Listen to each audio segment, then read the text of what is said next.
मेहमान हैं हमारे साथ अहमद काज़मी साहब होंगे। तकरीबन 40-45 बरस उनके ईरान, मिडिल ईस्ट, इज़राइल इस कन्फ्लिक्ट में उन्होंने रिपोर्टिंग करी है। वो हमारे साथ रूबरू होंगे, उनको सुनिएगा, कुछ अंदर की खबर वो देंगे। और हमारे साथ अमरीश मिश्रा हैं। अमरीश मिश्रा इसी महीने तेहरान में थे, वहाँ उनकी मिलिट्री एक्सपर्ट से बात हुई, वहाँ के तमाम संपादकों से बात हुई, वहाँ पर वो राष्ट्रपति पेजेश्कियान से मिले, वहाँ पर वो खामनाई के एडवाइज़र से भी मिले। उनको सुनिए, क्योंकि सबसे ताज़ा जानकारी आज की तारीख में अमरीश मिश्रा को है, और अमरीश मिश्रा जो भी कुछ बोलते हैं उसमें बड़ी गहराई होती है। अमरीश जी, जिस तरह से ट्रंप ने पूरी तरह ब्लैक एंड वाइट में क्लैरिफाई कर दिया है कि हम अब ईरान की इस निज़ाम को बदलने जा रहे हैं, हमें अली खामनाई को कुर्सी से उतारना है, वही हिंसा के जिम्मेदार हैं और हम तख्ता पलट करके रहेंगे। ये ट्रंप के इंटरव्यू में साफ बयान है, साफ स्ट्रेट। और उधर अली खामनाई कह रहे हैं कि भाई ट्रंप ही जिम्मेदार हैं, वो अपराधी हैं, उन्होंने अपराध किया, हमारे यहाँ हिंसा कराई और हम बदला लेके रहेंगे। हम यूएस जितने भी एयरबेस हैं उनको हम तबाह करके ही चैन लेंगे। तो दोनों सर्वोच्च नेता, एक तरफ अमेरिकी राष्ट्रपति, दूसरी तरफ सुप्रीम लीडर ईरान के, ये जो टकराव बढ़ता हुआ आपको दिख रहा है, कि आपको लग रहा है अमरीश जी की जंग के आसार आपको दिख रहे हैं? जंग अब करीब है और जंग होकर ही रहेगी। 100% जंग होकर ही रहेगी, ये मेरा मानना है। और उसकी वजह देखिए थोड़ी कॉम्प्लेक्स है, लेकिन वो जो इस समय की जो पूरी अमेरिका की सिचुएशन है, ट्रंप ये समझ रहा है कि उसको इतनी बड़ी जो जो हमला खामनेई, इमाम खामनेई ने कल किया, जिसमें उन्होंने सीधे ट्रंप को अपराधी कह दिया। कभी को भी ट्रंप को किसी ने अपराधी ऐसे नहीं कहा है। उसके बाद ट्रंप को उन्होंने सीधे कहा कि हमारे यहाँ की हिंसा के लिए वो पूरी तरह से जिम्मेदार है। तो ट्रंप ने देखिए क्या किया। महत्वपूर्ण बात यह, ट्रंप ने जो अमेरिकन गवर्नमेंट की पर्शियन वेबसाइट है उस पे उसने पूरा एक पर्शियन में लिख के, वो अवेलेबल है, पर्शियन वेबसाइट में ये लिख दिया कि अब समय आ गया है ईरान में सत्ता दखल का। ऐसा पहले भी नहीं हुआ था, जो अभी कुछ दिन पहले भी ऐसा नहीं हुआ था कि पर्शियन वेबसाइट में उसने पूरा लिख के टांग दिया था, जिसे लिटरली आप कहिए तो टांग दिया उसने, नोटिस चिपका दी कि अब जो है हम तख्ता पलटेंगे। होना। हाँ जी, तो उसने अपना इंटेंशन सब कर दिया। और इसको लेके जो घटनाएं हो रही है, देखिए अब्राहम लिंकन जो एयरक्राफ्ट कैरियर है वो साउथ चाइना सी से मिडिल ईस्ट यानी स्टेट ऑफ हुर्मुज के पास पहुंच ही रहा है। मेरे ख्याल से उसका ना पहुंचना भी एक वजह थी कि ट्रंप ने स्ट्राइक नहीं किया।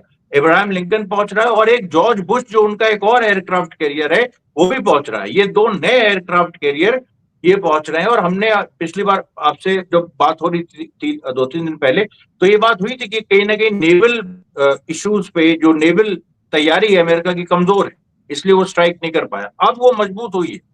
उधर ईरान में रशियन डिफेंस सिस्टम्स और पहुंचे हैं और ईरान की कुछ मिसाइल्स जो 1.5 टन यानी 1500 किलोग्राम का पेलोड कैरी कर सकती हैं, ये वहां पर एक तैयारी ईरान ने भी अपनी की है। और ये इंडिकेट किया है कि इस तरीके के हमारे पास ढेरों मिसाइल्स हैं और हम एक साथ ईरान और अमेरिकन बेसिस पे हमला करने के काबिल हैं।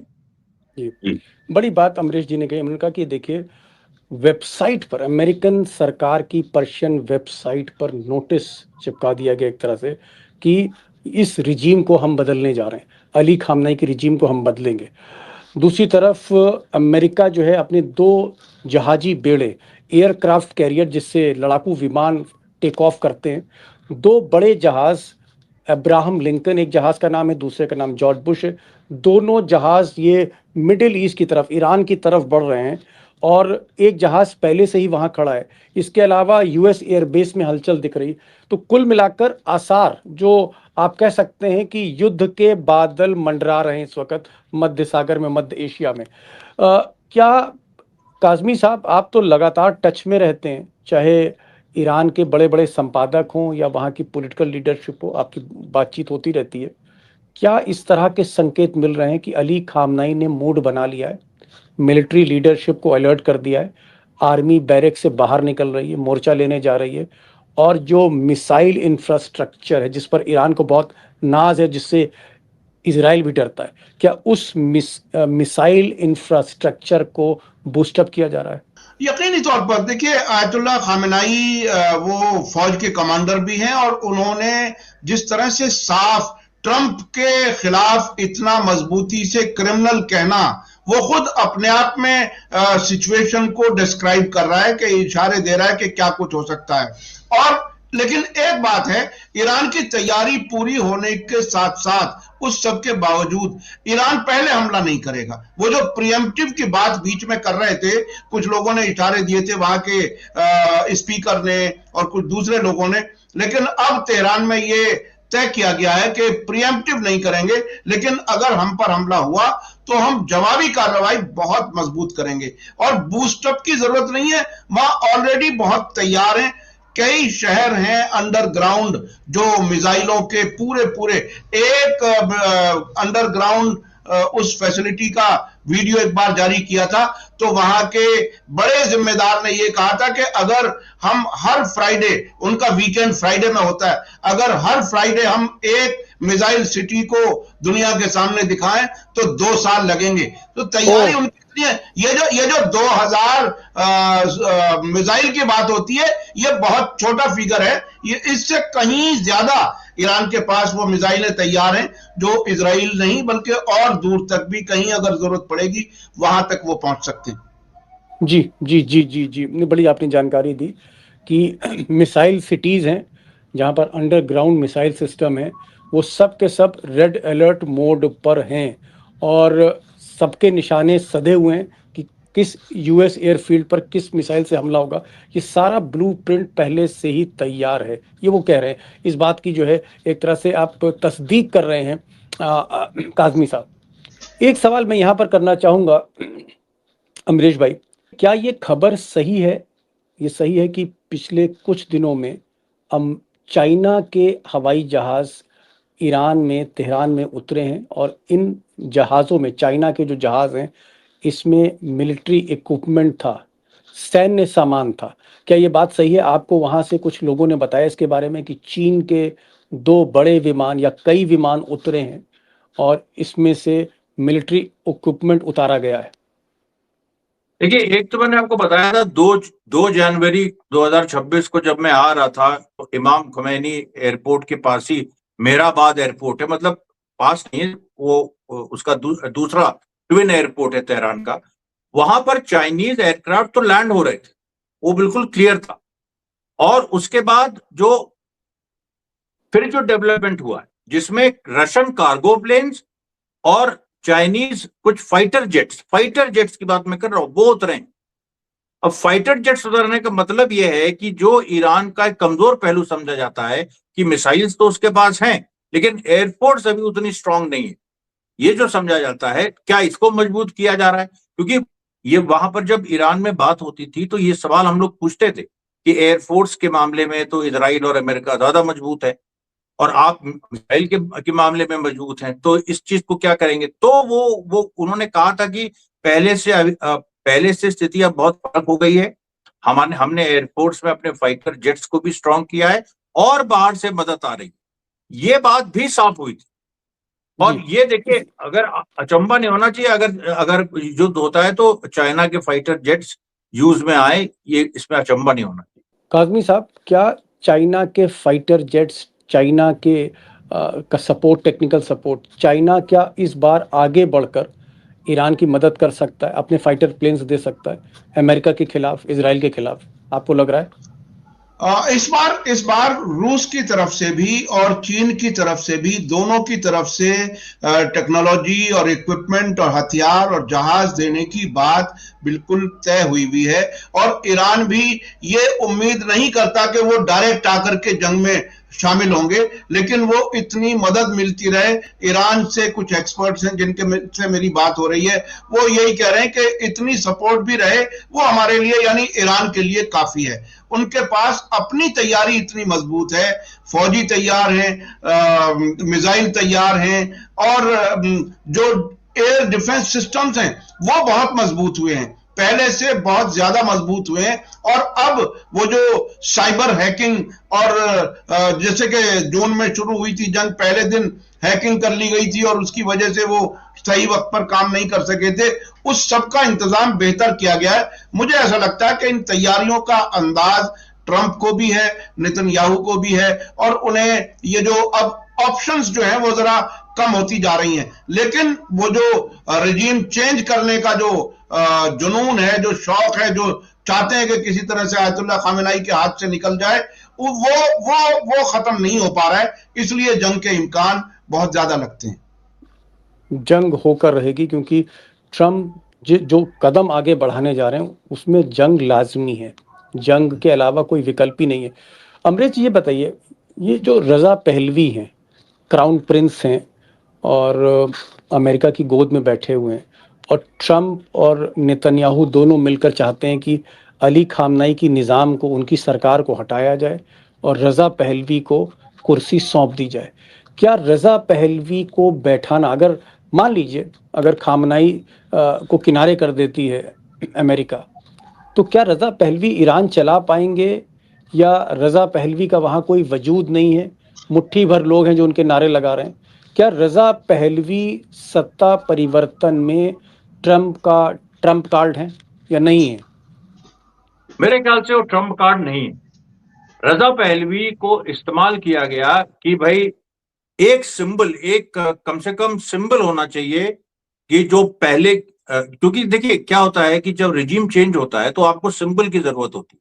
तो अभी अमेरिका के पास इससे बड़ा सिंबल नहीं है कि इस्लामिक जब क्रांति थी तो उसके पहले क्या था, शाह था, तो शाह का रिप्रेजेंटेटिव कौन है, वो उसका बेटा है। तो एक सिंबल चाहिए, तो उन्होंने उसको आगे किया, उससे सारी बातें स्क्रिप्ट CIA मोसाद ने लिख के दी, उसने बोली। लेकिन अमेरिका का असली गेम क्या, ये एक बड़ा सवाल है। और इसमें देखिए जो कल महिला गिरफ्तार हुई है, नाज़नीन बरादरान, और जो पूरा एक नेटवर्क वो हुआ है, आज भी सामने आया है कि बहाइस का और बहुत सारे और जो ईरान में एंटी मुस्लिम, उनका एक नया गठबंधन भी बन रहा है। काज़मी साहब, क्या सद्दाम हुसैन को जिस तरह से अमेरिका ने आसानी से हटा दिया, क्या इस तरह से खामनाई, इनकी भी सरकार, इनकी भी हुकूमत बदली जा सकती है, या ये नामुमकिन है? देखिए, मौजूदा हालात में बिल्कुल नामुमकिन है और उसकी कुछ वजहें हैं। देखिए, इस रेवोल्यूशन के फौरन बाद 8 साल की जंग हुई जो सद्दाम हुसैन ने शुरू की थी अमेरिका के कहने पर। उसमें तकरीबन हर घर से शहीद हुए हैं लोग, और इसके बाद भी कुर्बानियां दी हैं लोगों ने। और वो इस्लामिक रिपब्लिक, आयतुल्लाह खामेनेई और जो इमाम खुमैनी जो पहले फाउंडर लीडर थे, उन सबके साथ जो मजहबी और पॉलिटिकल अटैचमेंट है और जिस तरह की उन्होंने कुर्बानियां दी हैं, मुझे ऐसा नहीं लगता कि वो इतना आसान है। और ईरान में पढ़े लिखे लोग हैं, ऐसे साइंसदान हैं जिन्होंने ऐसे हथियार बनाए हैं जो अमेरिका और इजराइल और दूसरे मुल्कों के हथियारों को भी फेल कर रहे हैं। तो ये अनपढ़ जाहिल नहीं है, साइंस में हर लिहाज से तमाम पाबंदियों के बावजूद उन्होंने तरक्की की है। मुझे ऐसा नहीं लगता कि ऐसा कोई आसान काम है जिस तरह से सद्दाम हुसैन को हटा दिया गया था। आयतुल्लाह खामेनेई बहुत ज्यादा मजबूत पोजीशन में है और कहीं ज्यादा पॉपुलर है। सद्दाम हुसैन के खिलाफ तो उसकी पब्लिक बहुत ज्यादा थी, वो एक लंबे अरसे से वो सप्रेशन कर रहा था। जो आबादी 70% है उसको उसने दबा करके कुचल करके रखा हुआ था। तो वहां की और यहां की सूरत हाल बहुत मुख्तलिफ है, और इन्होंने अपने हथियार भी, अपने हर किस्म की तरक्की जो हो सकती है वो की है इन तमाम पाबंदियों के बावजूद। इसलिए मुझे ऐसा लगता है कि आयतुल्लाह खामेनेई की लीडरशिप इतनी कमजोर नहीं है जैसे सद्दाम हुसैन की थी। सद्दाम हुसैन को हटाना आसान था, लेकिन अली खामनाई से उनको हटाना बहुत मुश्किल है, बहुत मुश्किल है, ये काज़मी साहब कह रहे हैं। आखिरी सवाल अमरीश जी, ये बात सही है कि अमेरिका अपने 2 बड़े जहाजी बेड़े, वॉरशिप्स, एयरक्राफ्ट कैरियर, जिनके आपने नाम बताए, अब्राहम लिंकन और जॉर्ज बुश, ये धीरे धीरे ये ईरान की तरफ बढ़ रहे हैं, मध्य सागर की तरफ बढ़ रहे हैं? नंबर 2 कि जो US एयर बेस है, कुछ बेस पे विमानों की हलचल है, B-2 बॉम्बर भी हो सकता है वहाँ तैनात किए जाएं। तो जंग ऐसा लगता है कि आज नहीं कल नहीं, लेकिन आने वाले समय में जंग के बादल मंडराते हुए दिख रहे हैं। बात एकदम सही है। अगर जंग होती, इन केस ये वॉर होती है, तो क्या ईरान ये युद्ध लड़ने में सक्षम है? क्या ईरान अपना युद्ध लड़ सकता है, या ईरान कहीं ना कहीं सरेंडर भी हो सकता है? जो इस वक्त ईरान में मिसाइल पावर है, या ऐसा बताते हैं टैक्टिकल न्यूक्लियर वेपन्स हैं, क्या ये सब चलेंगे और ये एक भयानक युद्ध होगा? ये एक तीसरा विश्व युद्ध में भी तब्दील हो सकता है। तो देखिए, तीसरे विश्व युद्ध की बात केवल हम और आप अब नहीं कर रहे हैं। अब ये अमेरिका के बड़े इंटेलेक्चुअल, जैसे मैं नाम लेता हूं जेफरी सैक्स जैसे लोग भी कह रहे हैं ईरान और यूएस में युद्ध हुआ, रशिया चाइना दूर नहीं रह सकता, फिर नेटो भी उधर से कूदना पड़ेगा और ये विश्व युद्ध में तब्दील हो जाएगा, या विश्व युद्ध की ये पूर्व पीठिका होगी, शुरुआत होगी।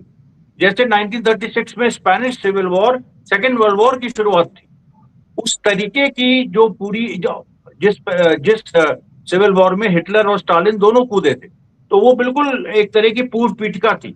वैसे ही ईरान में जो भी होगा वो पूर्व पीठिका होगी तीसरे विश्व युद्ध की। और इसमें देखिए, जो 3-4 बातें लोग भूल जाते हैं या ओवरलुक कर जाते हैं।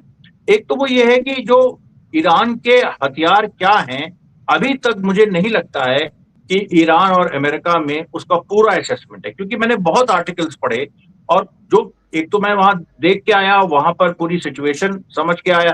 दूसरा, मैंने बहुत आर्टिकल्स पढ़े अमेरिका के और इजरायली जो इंटेलेक्चुअल्स हैं और उनके जो थिंक टैंक्स हैं, वो मैक्सिमम ये समझते हैं कि भाई ईरान जो है वो कुछ इजरायली शहरों को तबाह कर सकता है, फिर अमेरिकन बेसिस पे वो अटैक कर सकता है, लेकिन अगर एक कॉन्सेंट्रेटेड वे में अगर अमेरिका हमला करे एक साथ, तो ईरान को वो ओवरवेल्म कर सकता है, उनका ये मानना है।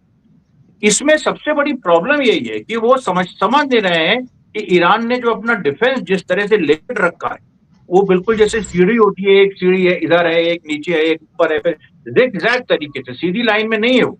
तो वो लोग नहीं समझ रहे हैं कि अगर उन्होंने कुछ डिस्ट्रॉय भी कर दिया तो दूसरा एक विकल्प तैयार है, दूसरे को किया तो तीसरा विकल्प तैयार है। इस तरीके से पूरा मकर जाल, जिसको मेज कहते हैं, वो ईरान में बिछा हुआ है।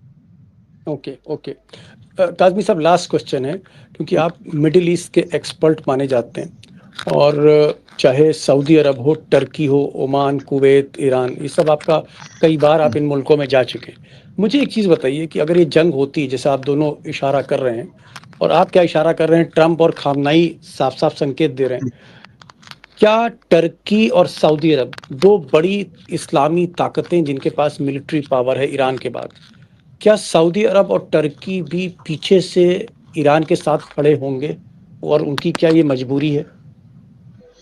देखिए, सऊदी अरब और टर्की दोनों एक तरह से पड़ोसी मुल्क हैं ईरान के, और ऐसे पड़ोसी हैं जो कभी दुश्मन की शक्ल में आते हैं, कभी दोस्त की शक्ल में।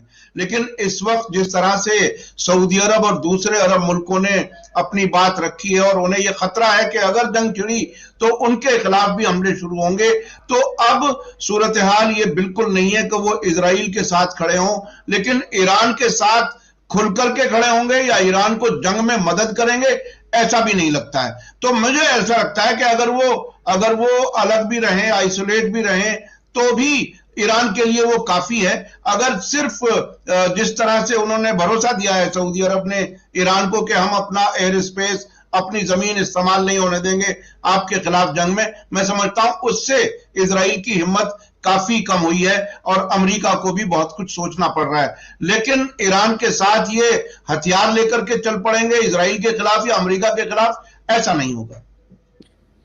दोनों हमारे एक्सपर्ट थे, दोनों का मानना है कि जिस तरह का टकराव दो सर्वोच्च नेताओं में, एक तरफ इस्लामिक दुनिया के सबसे ताकतवर नेता आज की तारीख में अली खामनेई, ओपन चैलेंज दे दिया है उन्होंने कि हम ट्रंप से बदला लेके रहेंगे, और दूसरी तरफ दुनिया का सबसे ताकतवर आदमी ट्रंप, वो कह रहा है कि हम इस रिजीम को, ये जो निज़ाम है, जो सरकार है जिसका नेतृत्व अली खामेनेई कर रहे हैं, उसको हम हटाकर ही मानेंगे।